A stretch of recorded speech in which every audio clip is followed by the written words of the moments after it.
नमस्कार, सपनों के शहर मुंबई से मैं ये खास पेशकश लेकर हाजिर हूँ। कोरोना के कहर ने सबसे ज्यादा इसी नगरी को यानी कि मुंबई को संक्रमित किया है और मुंबई को समझने और जानने का सपना अगर कोई रखता है तो यहाँ की धड़कन यानी कि धारावी को जानना और पहचानना होगा। आखिर धारावी में क्या चल रहा है? मीडिया के कैमरों पर कोरोना ने मास्क लगा दिया है और शायद इसी वजह से यहाँ की सही तस्वीर आप तक नहीं पहुंच पा रही है, लेकिन अगले आधे घंटे तक हम आपको दिखाएंगे कि धारावी में कोरोना का कहर कितना और कहां पसरा है। आखिर क्यों, जब शहर के दूसरे इलाकों में धारावी से ज्यादा मामले हैं तो क्यों धारावी ही लोगों को डरा रहा है? तफसील से हम आपको दिखाएंगे आधे घंटे के इस रिपोर्ट में। मुंबई की धड़कन में बसी ये वो धारावी है जो कोयले को सोने में बदलती है, पर खुद गरीबी की कालिख की पहचान रखती है।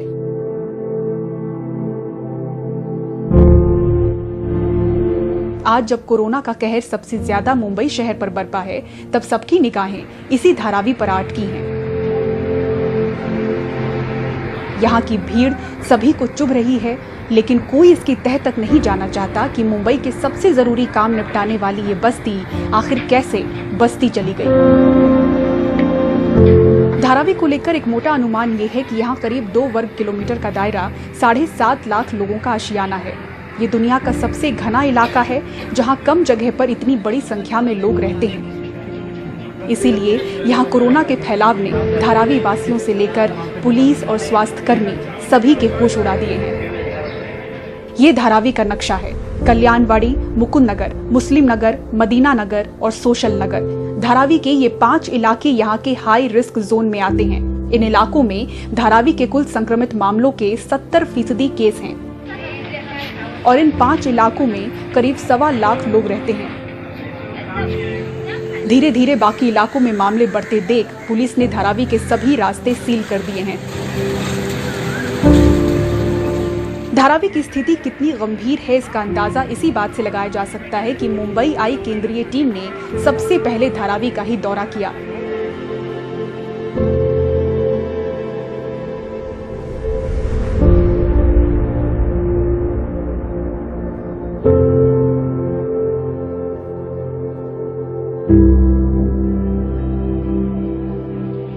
यहाँ हर दिन 25 से 30 मामले सामने आ रहे हैं और अब कुल मामले 200 के पार जा चुके हैं।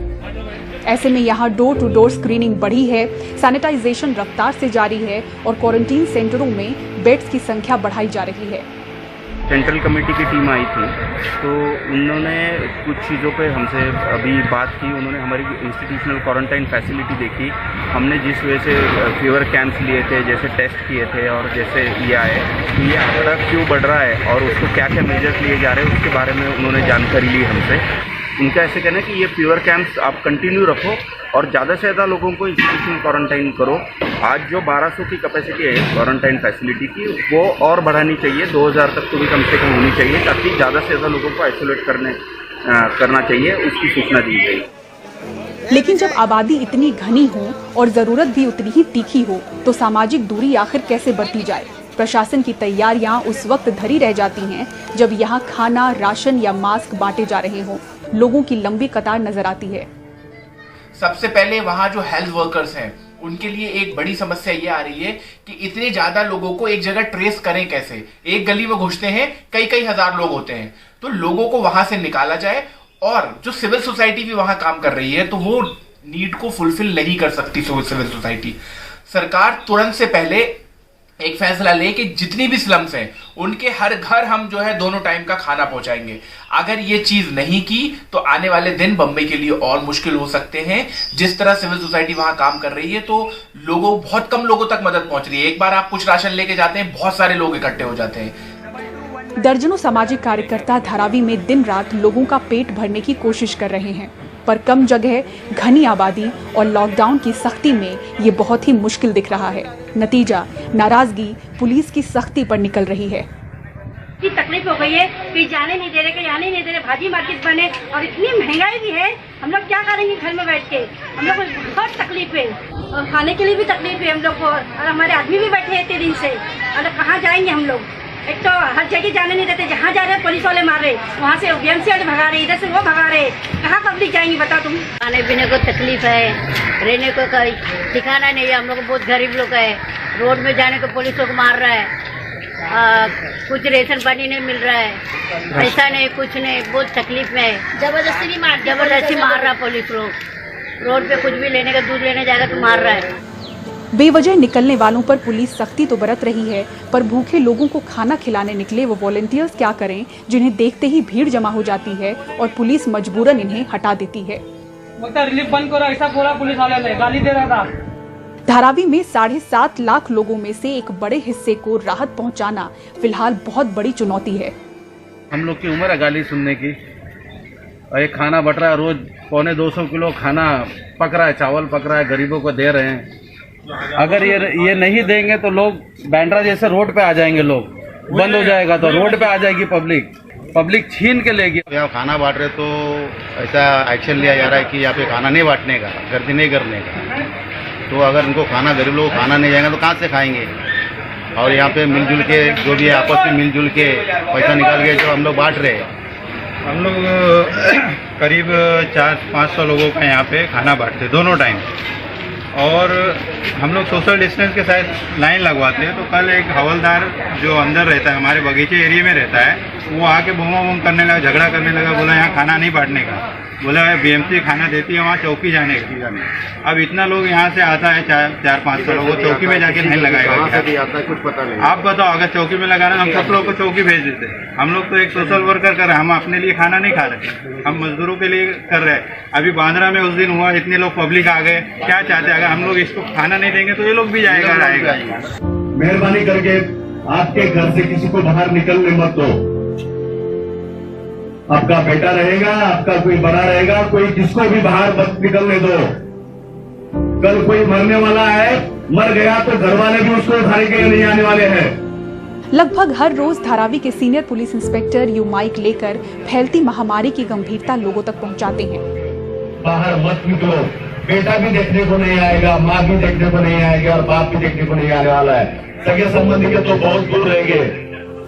धारावी की 2 से 2.5 वर्ग किलोमीटर की जमीन पर 7.5 लाख लोग रहते हैं और इनमें से जो बड़ा वर्ग है वो 10 बाय 10 के कमरों में जिंदगी गुजारता है। माचिस के डिब्बे जैसे दिखने वाले इन कमरों में 8 से 10 लोग रहते हैं। लेकिन बड़ी तकलीफ की बात ये नहीं है, सबसे बड़ा संकट ये है कि यहाँ की 80 से 85% आबादी पब्लिक टॉयलेट का इस्तेमाल करती है, हर रोज दिन में कई बार।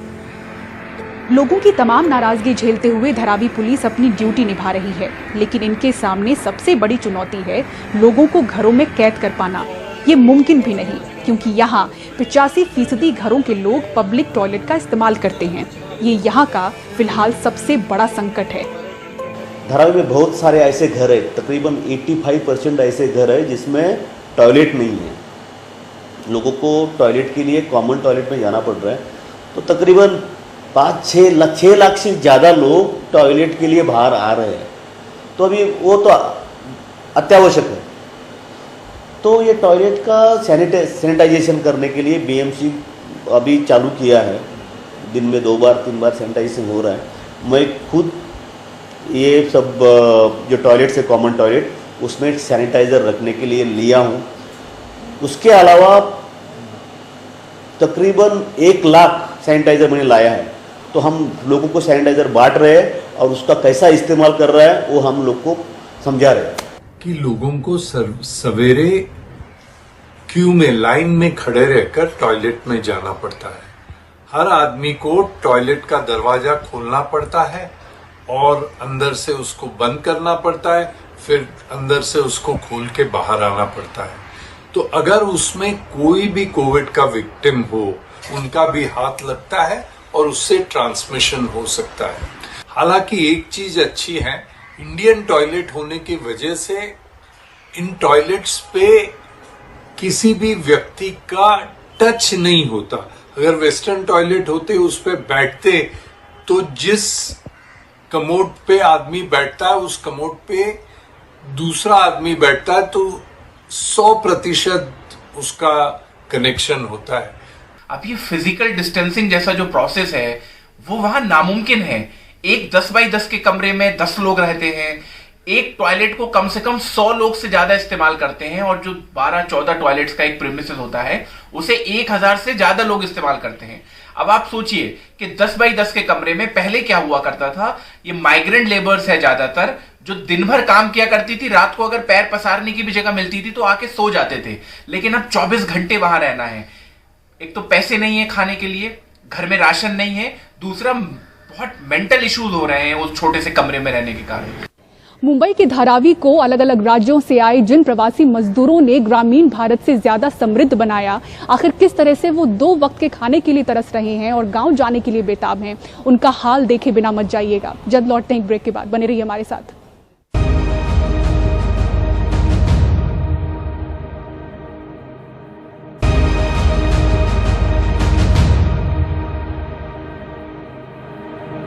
और ब्रेक के बाद एक बार फिर से आप सभी दर्शकों का इस खास पेशकश में स्वागत है। हम आपको दिखा रहे हैं इस खास पेशकश में कि क्यों आखिर मुंबई के धारावी लोगों को डरा रही है।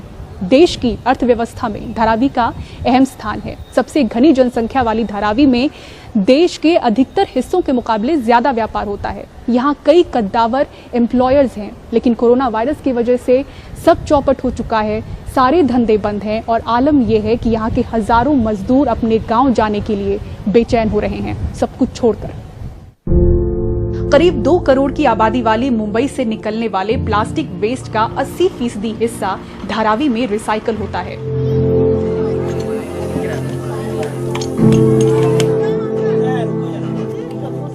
न सिर्फ प्लास्टिक बल्कि ग्लास और मेटल भी यहाँ रिसाइकल होता है। यहाँ कई प्रकार के छोटे बड़े बिजनेस हैं जिनमें कपड़ा, लेदर, पॉटरी और प्लास्टिक का सामान बनता है। अनुमान के अनुसार धारावी में हर साल 5000 करोड़ रुपए से भी अधिक का कारोबार होता है। हालांकि यहाँ के ज्यादातर उद्योग धंधे आधिकारिक रूप से पंजीकृत नहीं हैं, इसलिए आंकड़े बदलते रहते हैं। आर्थिक राजधानी की एक घनी बस्ती देश के आर्थिक केंद्रों में से एक है, लेकिन लॉकडाउन की सख्ती में ये मशीनें, कारखाने, भट्टियां सब बंद हैं और यूपी, बिहार, गुजरात, राजस्थान जैसे राज्यों से आए मजदूर अब घर लौटने के लिए बेताब हैं। जब से लॉकडाउन चालू हुआ है, जब से चालू हुआ हम लोग परेशान हैं, न काम है न पैसा हम लोग के पास। खाने के लिए बाहर जाते हैं तो पुलिस वाले मारते हैं, हम लोग भूखे दिन भर रहते हैं, पड़े रहते, पानी पी के रहते हैं। इधर हम लोग के इधर मार दो, हम लोग गाँव भेज दो। हम लोग यूपी से हैं और हम लोगों को यहाँ पे खाने पीने का बहुत ज़्यादा तकलीफ हो रही है और काम धंधा भी सब बंद है। सेठ भी गांव में फंसा हुआ, वो भी कुछ नहीं कर सकता है। और हम लोग ये चाहते हैं कि या तो यहाँ पे हम लोगों का इंतजाम हो खाने पीने का, और नहीं तो हम लोगों को अपने गांव भेज दिया जाए। मदद के लिए कोई नहीं आ गया है। उसके पहले तो हम लोग कैसे भी निकाले, फिर ये 19 दिन का आ गया। अभी बताओ कैसे निकलेगा। लॉकडाउन में ना खाने का मिलता, ना पीने का मिलता, ना प्रशासन ना पुलिस कोई नहीं आता पूछने के लिए। इधर हम लोग इधर काम धंधा बंद करके घर में रहते हैं। न नगर सेवक आया, न कोई विधायक आया, राशन नहीं मिला है, राशन नहीं मिलता है, कोई पूछने भी नहीं आता है। धारावी के इस 12.5 एकड़ में फैले कुम्हारवाड़ा में करीब 1000 परिवार मिट्टी के दिए, पॉट और सजावट की दूसरी चीजें बनाते हैं। साल भर में यहाँ करीब 10 करोड़ दिए बनाए जाते हैं और इसे पॉटरी विलेज के नाम से भी जाना जाता है। लॉकडाउन में भट्टियां बंद हैं, कच्चा माल खराब हो रहा है। ये जब से लॉकडाउन हुआ है तब से ये हमारा माल बना हुआ है, ना इसको पकाने की हमारे को परमिशन मिल रही है और हमारा माल चूहा लोग भी खा रहे हैं और टूट फूट बहुत हो रहा है। अभी ये 1-2 महीने से बन के पड़ा है ऐसे ही, जब से कोरोना बना है ना आया है तब से ऐसे ही बन के पड़ा है। माल हम लोग ऐसा सब पड़ा है, ऐसे दुकान पे भी नहीं जा रहा है, सब माल ऐसे जमा करके रखे लिए हम लोग ने। जो बना हुआ है वो बना हुआ ही था कच्चा माल, और उसको पकने के लिए भी परमिशन नहीं है पुलिस स्टेशन की तरफ से। भट्टी पका रहे तो भी तकलीफ है, पुलिस आके मार रही है इधर।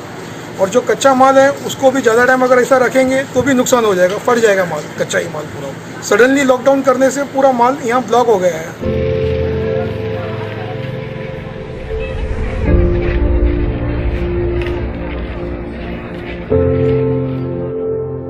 धारावी में सबसे ज्यादा मामले नहीं है, लेकिन यहाँ का ढांचा जैसा है उसकी वजह से इसे मुंबई का सबसे खतरनाक हॉटस्पॉट माना जा रहा है और इसी वजह से यहाँ के कई इलाके कंटेनमेंट एरिया और बफर जोन में बांट दिए गए हैं।